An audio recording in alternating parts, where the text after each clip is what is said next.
morning! Welcome to Toad TV. Morning, everybody. This is our third take. And I'm drinking iced tea. It may be evening by the time this is done. Take one was frustrating. Take two wasn't recording. So That is this Spike's is what you get. That's pretty much all of our views now. Oh my goodness. All right, so I am having Citrus Sunrise still in our Night Circus mug. I've moved on to gin. I'm having a Red Zinger in my Arizona mug. So anyway, we dye yarn, we make bags. You can find us at Toad Hollow and J. We're done. Peace out. All right, so yesterday we were doing a giveaway. We have a bee bag that we're giving away. We asked you if you would be interested in DK minis and DK blurbs. And that was an overwhelming yes. Yes. I got some, we got some DM responses on Instagram. It was just like, yes, yes, yes, yes, yes, yes, yes. I'm like, okay. Okay. So the winner is Irene Clay, C-L-A-I. Send us your address, please. We will send you your bag. She said yes to DK Minis. We had quite a few comments. I love the idea of DK Minis. But quite a few people had a question as to what is a blurb. Somebody actually said, I know a blurb is the synopsis on the back of a book, and that's where we got the term from.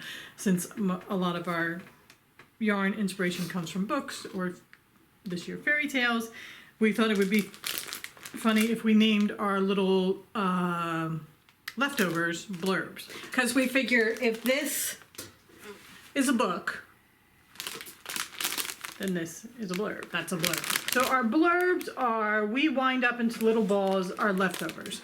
They are leftovers from shawls Mary Beth and I have made, sweaters, whatever. Things. Samples that we've sent out to have done. I was going to say the samples that we send out, we always get the remaining yarn left so we can weigh up what is needed. So we just wind them up into little like gumballs and you could just get a random grab bag full of blurbs. And you get at least 100 grams per bag, but they're all differing sizes. I mean, this one you got one that's almost a 20 gram, but then you've got these little ones that are like 1 and 2 grams each. So you can use them as scrappy blankets. You can do whatever you like. It's our way of not wasting yarn. And most of them are around at least 5 grams. You're not going to get an entire bag full of tiny little ones. Yeah, you'll just get one or two. Right. Most of them are between 5 and 20.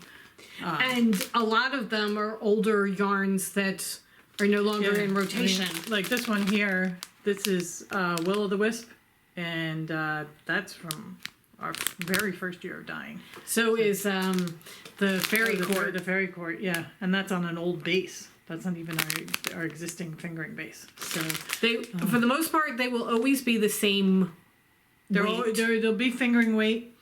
We are thinking of opening something that's a mixed weight, right? We said we were going to do a mixed weight so that you would get a mixture of fingering and DK, or and fingering and Aran weight. But the bases differ because right now they're all fingering, but this is a different base. The Will-o'-the-Wisp has stellina in it. I'm pretty sure this one here is a cotton wool blend. So it's just literally we have leftovers, we wind them into balls, and then we just grab a handful, throw them in a bag, and you get a grab bag of blurbs. And we try and make sure we don't duplicate colors. Oh yeah, type of thing. So that is a blurb, and we very specifically picked that because we thought it went so well with our literary themes. Okay, shall we show some stitching? Sure. All right.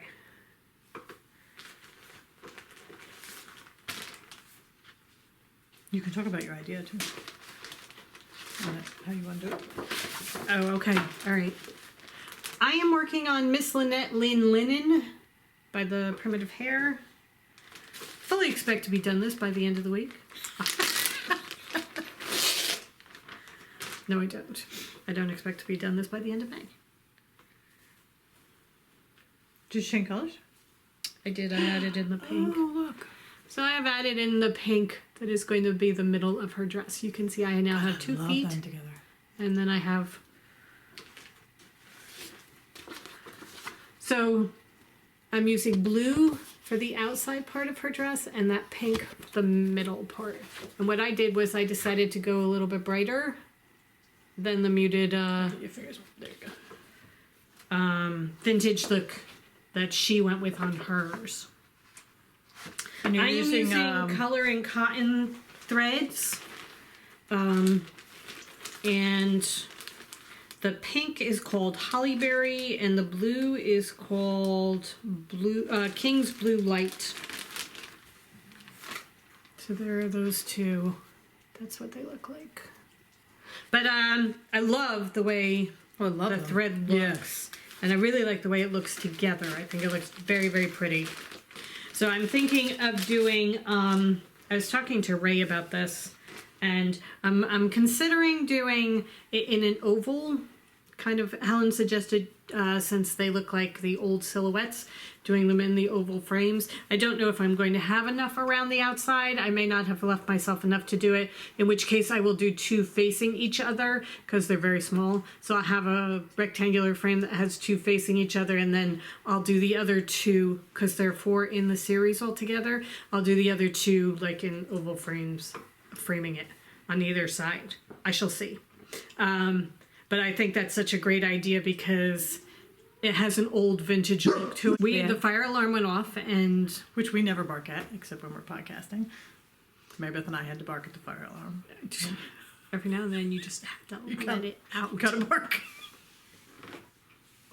Okay, so show what you were doing. Oh, anyway, I was saying before the others decide to chime in, the vintage look of the pieces lends itself to the whole Victorian framing idea, and I really like that idea. Okay, go ahead. What you could do is do like an oval mat, because you probably have enough if you do it in a rectangular frame and you had oval mats. Oh yeah. So if you did 4 together, or 2 together, right, the 2 facing each other, and you had the oval mat, you'll have enough because you'll be just laying it flat. Probably. We'll see. Yeah. I'll see when I finish. We can talk to our framer. Yeah. Okay. I am working on my Heaven and Earth design, my very first. It's a stitch in time. I will insert the picture here.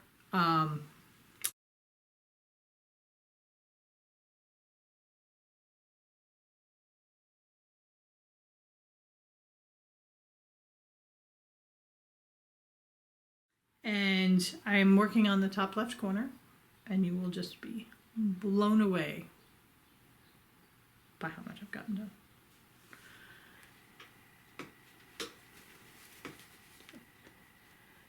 That is my start. I am working on 4 grids, and I pick a stitch, and then I do all of that stitch in these 4 grids here. So when you say you pick a stitch, I pick a color. Right, like, so you I pick a symbol that's in the first grid. I mean, right now what I'm doing is working across the top row. We had a couple of residual things. Go ahead. So anyway, I started with the very first stitch in the top left corner, and the color. And then I just, there were several stitches of that color in each of the first 4 grids, so I just kept going. And then there was none in the 5th grid, so instead of going to find it elsewhere, I cut that thread, and now I've gone on, then I went on to the 2nd color in the grid and did the same thing. So that's what I am doing, is working my way along. So that hopefully I will get these 4 grids done, and it'll start to look like something. Right now it's just a bunch of confetti stitches. It is slow going because there are no pockets of one color where you can just get a whole bunch done without having to change needles or whatever. So I'm enjoying it.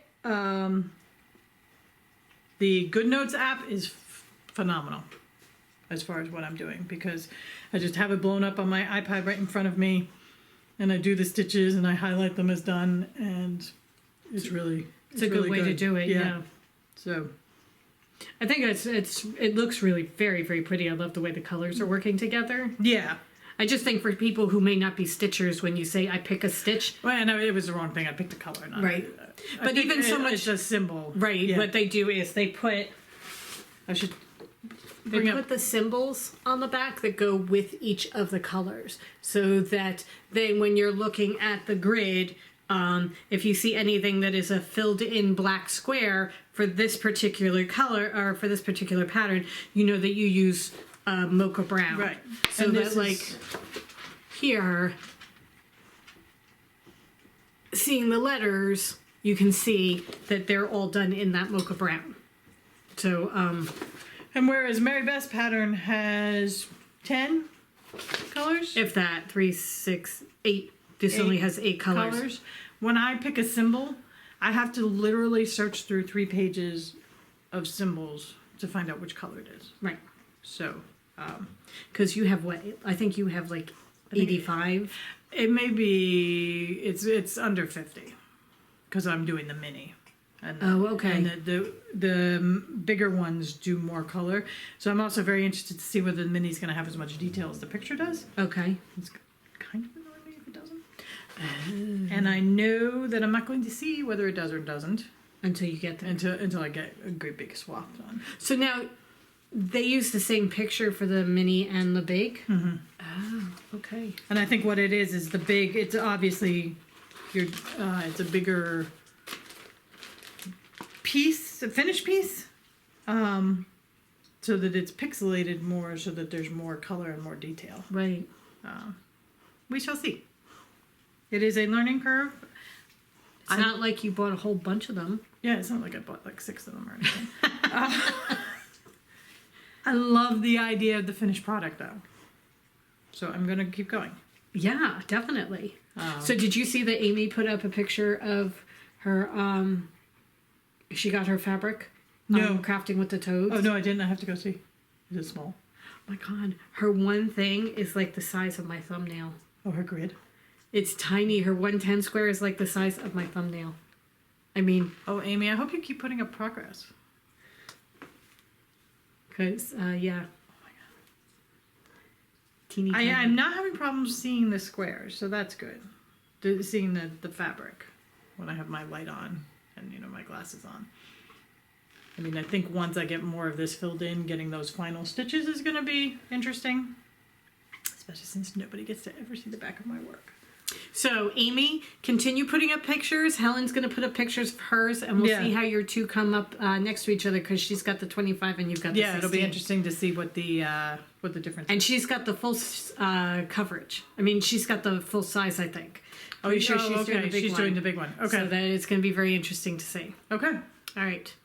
All right, guys. That is our stitching for today. What do we have on? Yesterday we did dyeing. We dyed the first 4 dwarves. So we have all the mini skeins that we need for the first 4 dwarves.